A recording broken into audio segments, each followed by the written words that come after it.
SBI కస్టమర్లకు big shock. కొత్త rules అమలు అంటూ ఇప్పుడే మనకు ఒక లేటెస్ట్ అప్డేట్ అయితే వచ్చిందండి ఎస్బీఐ కస్టమర్లకు సంబంధించి. అయితే ఇందుకు సంబంధించిన పూర్తి వివరాలు అయితే మన వీడియోలో తెలుసుకుందామండి.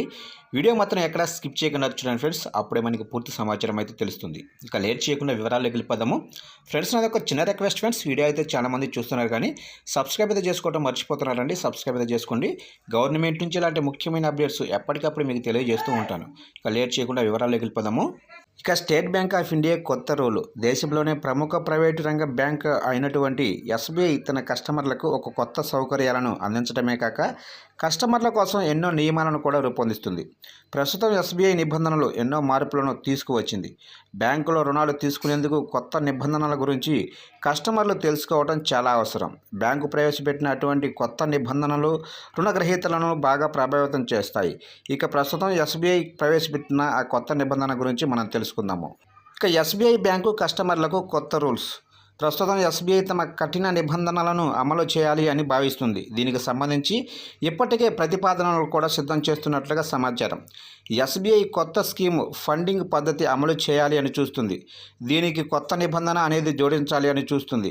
ఖర్చులు పెరిగితే వినియోగదారులపై భారం మోపటానికి కొత్త విధానం చెబుతుంది. రుణగ్రహీతలకు బదిలీ చేసేందుకు అనుమతినిచ్చే లోను షరతులతో కొత్త స్కీము ఫండ్ సిస్టంలో ప్రవేశపెడుతున్నారు.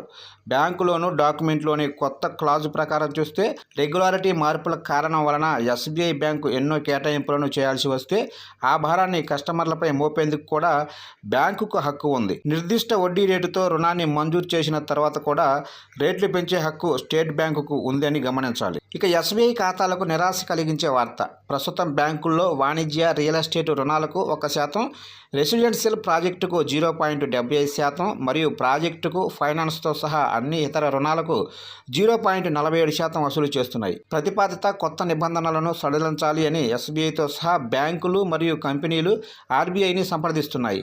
ఇది మౌలిక సదుపాయాల ప్రాజెక్టుల కోసం వెడ్డింగ్పై కార్పొరేట్ ఆసక్తి అనేది తగ్గిస్తుంది. నివేదికల ప్రకారం చూస్తే మార్కెటింగ్ క్యాపిటల్ పరంగా 3వ అతిపెద్ద బ్యాంకు అయినటువంటి SBI RBI draft project finance నిబంధనలను సడలించలేకపోతే 9,000 కోట్ల అదనపు కేటాయింపులు చేయవలసి ఉంటుంది.